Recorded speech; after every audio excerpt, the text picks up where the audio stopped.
Contentos y con mucho gozo, este su ministerio, el Evangelio Eterno, les saluda a todos nuestros apreciados televidentes. Reciban abundantes bendiciones y un saludo muy especial de nuestro presidente del Ministerio Internacional del Evangelio Eterno, el doctor Hugo Gambetta. Les habla su amiga y servidora Isabela Lanes, y en representación de este ministerio soy portadora del agradecimiento que les damos a todos nuestros amigos que sintonizan nuestro programa. Apreciamos mucho sus oraciones, sus llamadas, correos electrónicos y su soporte a este programa con sus generosas ofrendas, con las cuales podemos seguir gozándonos y proclamando la pronta venida de nuestro Señor Jesucristo a todo el mundo. Antes de pasar al estudio del tema de hoy, queremos decirle que al final del programa tome nota de nuestro teléfono y dirección, ya que estaremos ofreciendo un material que es completamente gratis para usted. Ahora es tiempo para dar paso al banquete espiritual de la Palabra de Dios. Hoy continuaremos con la serie de temas titulado Los 7 Pasos al Cielo. Y nuestro orador, el pastor Hugo Gambetta, estará presentando hoy el tema que se titula ¿Por qué el Hijo de Dios se hizo hombre? Qué bueno es saludarles nuevamente aquí en su programa, El Evangelio Eterno. Quiero agradecerles sus muchas llamadas, sus oraciones y recordarte que continuamente nuestras líneas están abiertas. El teléfono es el 888-722-2780. Puedes llamarnos con tus pedidos de oración, tus necesidades, y te pondremos en el bando mundial de oración. Y ahora, antes de abrir la palabra de Dios, vamos a pedir que sea Dios quien nos guíe en el estudio. Oremos juntos. Amantísimo Padre Celestial, una vez más glorificamos tu nombre.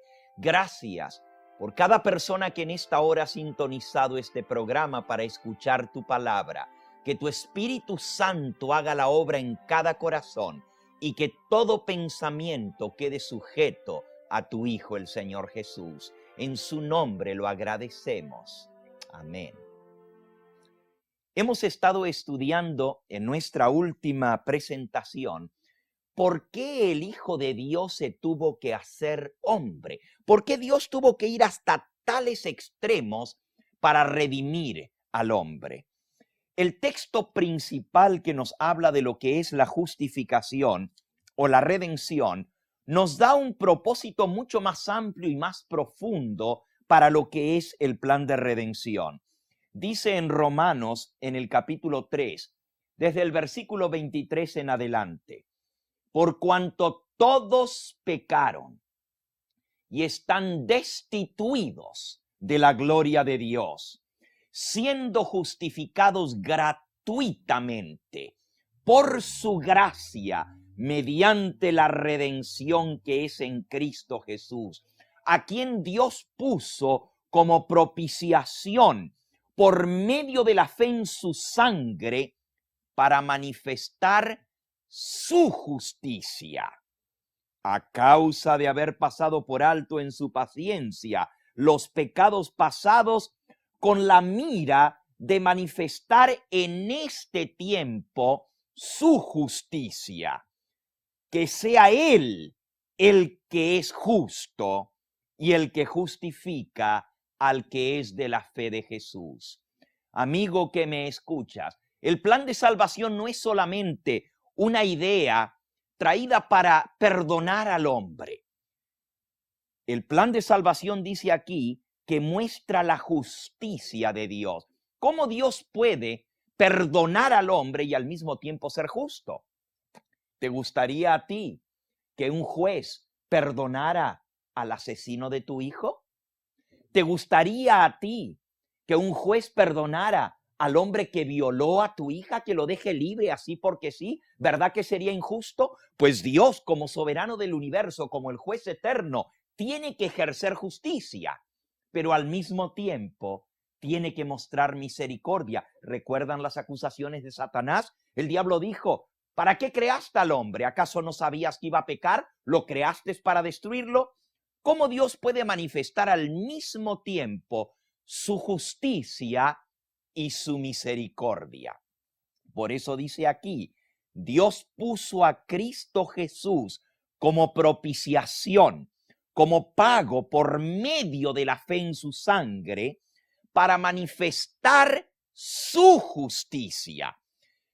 La muerte de Cristo en la cruz muestra la justicia de Dios. Dios no pasa por alto el pecado. Dios no es un Dios alcahuete que dijo que si el hombre pecaba iba a morir. Y ahora dice, bueno, te perdono. Lo único que tienes que hacer es arrepentirte, confesar tu pecado y ya está todo arreglado. Hay muchos que creen que con solo confesar sus pecados al sacerdote o con solo confesar sus pecados a Dios, ya eso es todo lo que tienen que hacer. Puedo seguir pecando, total, Dios me perdona. Dios no toma livianamente el pecado. Dios es un Dios justo y el pecado trajo desgracia, trajo sufrimiento, trajo muerte. El pecado trajo separación, trajo desarmonía al universo de Dios. Y por eso Dios toma muy en serio el pecado y tiene que castigarlo. Por eso el Hijo de Dios tuvo que hacerse hombre, para como hombre pagar por el pecado del hombre. Pero no solamente tenía que morir como hombre, no como hombre inocente, tenía que morir como hombre pecador. Por eso tuvo que hacerse hombre tomando la naturaleza del hombre, la misma naturaleza pecaminosa del hombre y cargando el pecado de todos nosotros sobre sí. Dice el apóstol San Pablo escribiendo a los Corintios en 2 de Corintios capítulo 5 y versículo 21. Al que no conoció pecado, por nosotros Dios lo hizo pecado, para que nosotros fuésemos hechos justicia de Dios en él. Para que Dios pudiera ejercer justicia, Cristo tuvo que hacerse pecado, tuvo que tomar la naturaleza pecaminosa del hombre y cargar nuestros pecados, tuvo que hacerse hombre pecador, pero tenía que ser Dios. Un ángel no podía redimir la raza humana. Cuando el hombre pecó, los ángeles se postraron de hinojos, le suplicaron a Dios cuando se enteraron que el Hijo del Hombre, que el Hijo eterno de Dios iba a ser hijo de hombre para pagar por la deuda del hombre. Los ángeles dijeron, no, yo estoy dispuesto a hacerlo, nosotros estamos dispuestos, pero no se podía, porque un ser creado no puede pagar por todos los seres creados. Un ser creado solamente vale por otro ser creado. Por eso es que el creador realmente tuvo que hacerse hombre para venir a redimir a la raza humana. El plan de redención tenía un propósito mucho más amplio y más profundo que el de salvar la raza humana. Cristo no vino a la tierra solo para redimirnos. Él vino para vindicar el carácter de Dios ante todo el universo. El acto de Cristo al morir en la cruz del Calvario por la salvación del hombre no solo haría accesible el cielo a los hombres, sino que ante todo el universo justificaría el carácter de Dios. Ahora, esto de que Dios toma el lugar del hombre no es solamente algo actuado, no es que Dios, Jesucristo dice, bueno, yo voy a cargar los pecados del hombre, voy a morir por él y ya estuvo. No, Dios mismo toma responsabilidad por el pecado. Y tú dices, pero ¿cómo? Si él no fue el que pecó, fue el hombre el que pecó, pero Dios lo hizo un ser libre, con libre albedrío. El hombre escogió pecar, como ya vimos en nuestras presentaciones anteriores. Sin embargo, cuando Adán compareció ante Dios y él le dijo, ¿pecaste? ¿Comiste del árbol que te dije que no comieses? ¿Qué dijo Adán? la mujer que tú me diste, por compañera me dio y yo comí. Y Dios le preguntó a Eva, ¿comiste? Y Eva dijo, la serpiente me engañó y yo comí. El pecado hace que nosotros no reconozcamos nuestra verdadera condición, que no reconozcamos nuestra responsabilidad y busquemos a quién echar la culpa. Y Dios toma esa responsabilidad porque últimamente, en última instancia, Él es el responsable del ser humano porque Él lo creó. Déjame darte un ejemplo. Si un niño de 5 años, digamos, toma una piedra, la tira contra la ventana, la vidriera de una tienda y la rompe. Si alguien van a llevar a la corte, ¿va a ser al niño de 5 años o a los padres? Tú dices, bueno, a los padres. ¿Y por qué? ¿Tienen los padres la culpa? ¿Acaso los padres tiraron la piedra? ¿Acaso obligaron al niño a tirar la piedra? No. Tú dices, pero ellos son responsables porque ellos trajeron a ese niño al mundo y son responsables por los actos que ese niño haga. Pues en el mismo sentido, Dios toma la responsabilidad. Aunque el hombre no era un niño, sin embargo, Dios, por haberlo creado, se hace responsable no por el pecado, sino por lo que el hombre hizo y toma su lugar. Así, Jesucristo carga el pecado de todos nosotros para expiar el pecado. Veamos a esa víctima ensangrentada cargando nuestros pecados. Contemplémosles en ese último jueves de noche en el huerto del Getsemaní, cuando sufre de manera tal como ningún otro ser humano jamás ha sufrido. Mientras el Hijo del Hombre se postraba en actitud de oración, y estoy compartiendo con ustedes algunos párrafos de mi autora favorita, Elena White. Dice esta autora, mientras el Hijo de Dios se postraba en actitud de oración en el huerto de Getsemaní, a causa de la agonía de su espíritu, brotó de sus poros sudor como grandes gotas de sangre. Allí fue donde le rodeó el horror de las densas tinieblas. Pesaban sobre él los pecados de toda la raza humana. Sufría en lugar del hombre como transgresor de la ley de su padre. La ira que habría recaído sobre el hombre recayó en ese momento sobre Cristo Jesús. Le abrumaban los pecados del mundo perdido. Comprendiendo el enojo de su padre como consecuencia del pecado, desgarraba su corazón una agonía intensa que hacía brotar de su frente grandes gotas de sangre que corriendo por sus pálidas mejillas caían al suelo y humedecían la tierra. San Lucas, el médico que escribió el Evangelio de San Lucas, menciona lo que sucedió allí en el huerto del Getsemaní, diciendo, se apartó de ellos a la distancia de un tiro de piedra y puesto de rodillas oraba diciendo, Padre, si es posible, pase de mí esta copa, pero no se haga mi voluntad, sino la tuya. El Hijo del Hombre sufría bajo el peso del pecado y dice ahí, estando en agonía. Ahora noten que San Lucas es médico. Él escoge muy bien sus palabras y la palabra que él escogió aquí en San Lucas 22:44 dice, y estando en agonía, es un término médico para decir que el Hijo de Dios estaba agonizando, se estaba muriendo, oraba más intensamente y era su sudor como grandes gotas de sangre que caían hasta la tierra.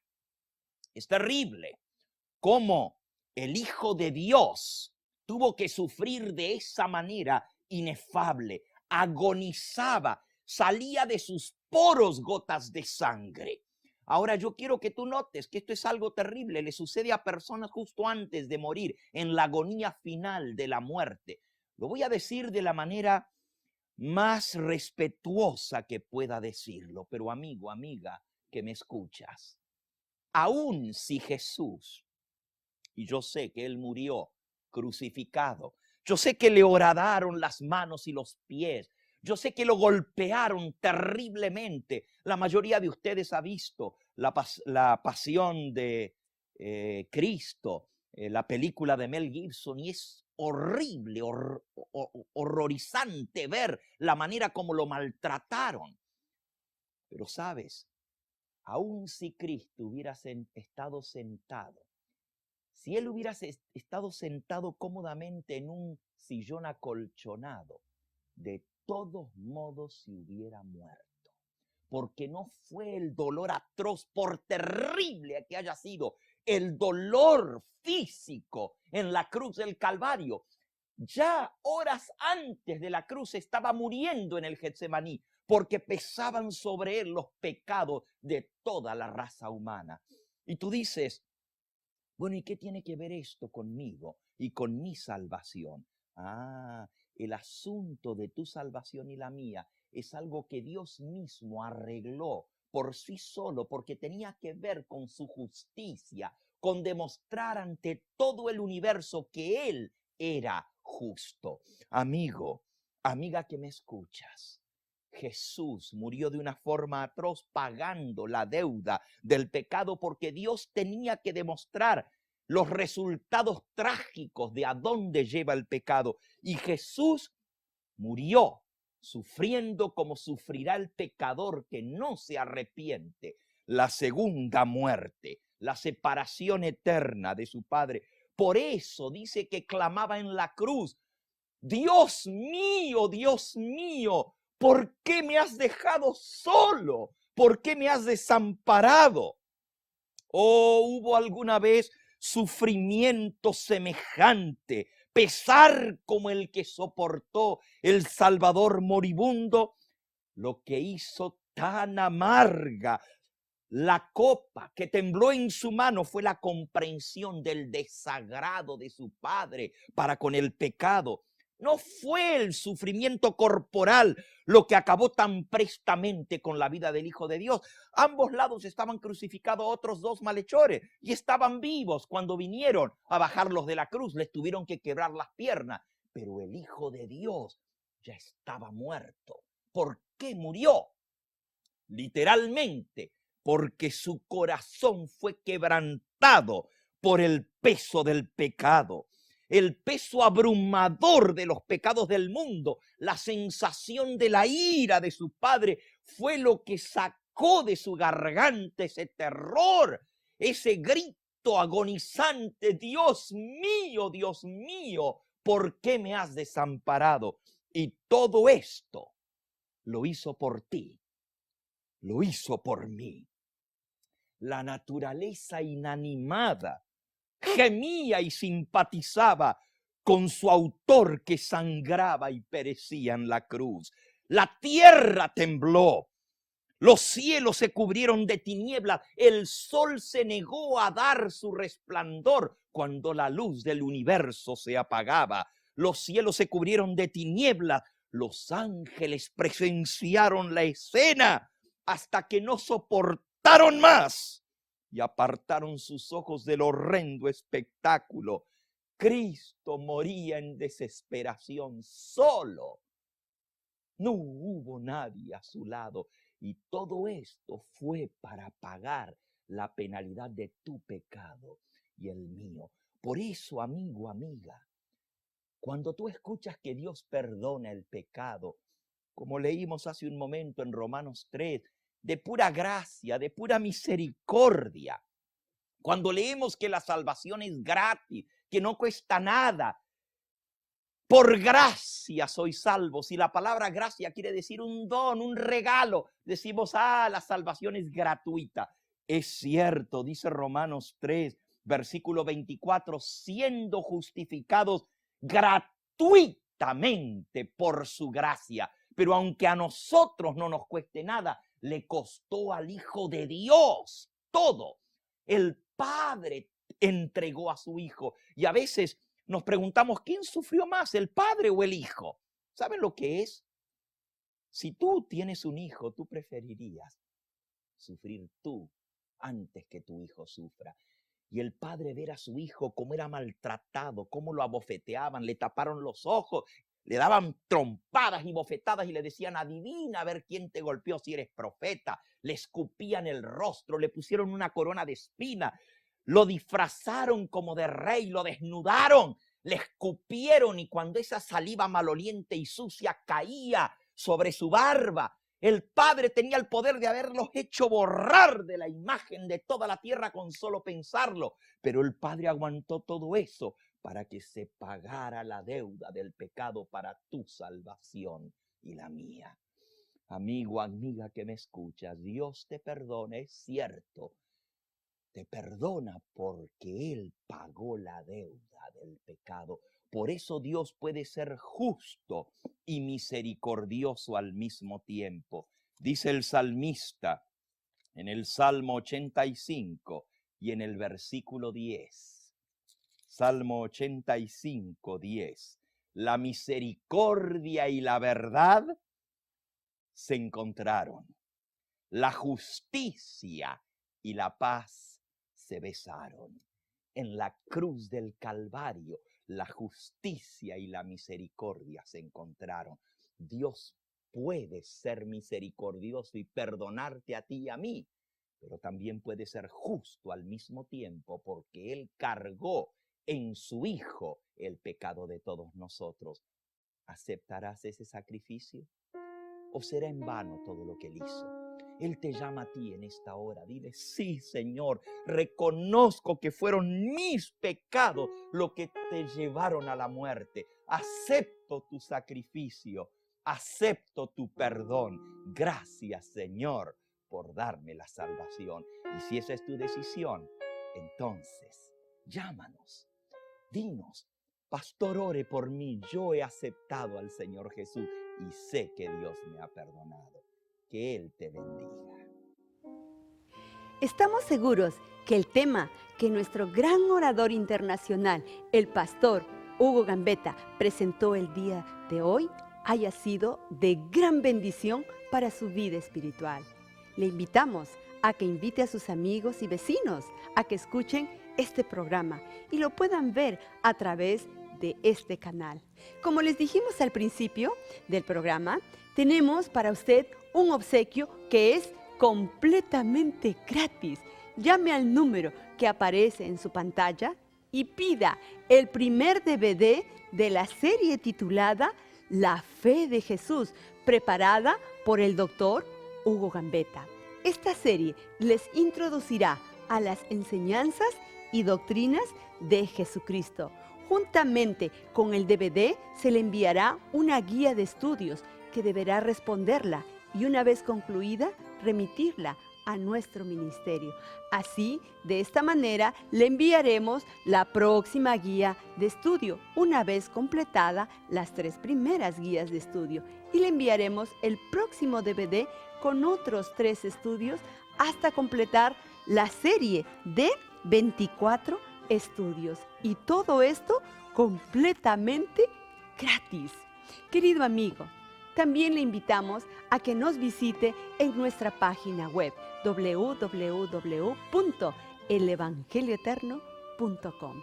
En ella podrá encontrar mayor información de nuestro ministerio. Que la gracia y la paz les sea multiplicada por medio del conocimiento de Dios y de nuestro Señor Jesús. Hasta nuestro próximo programa.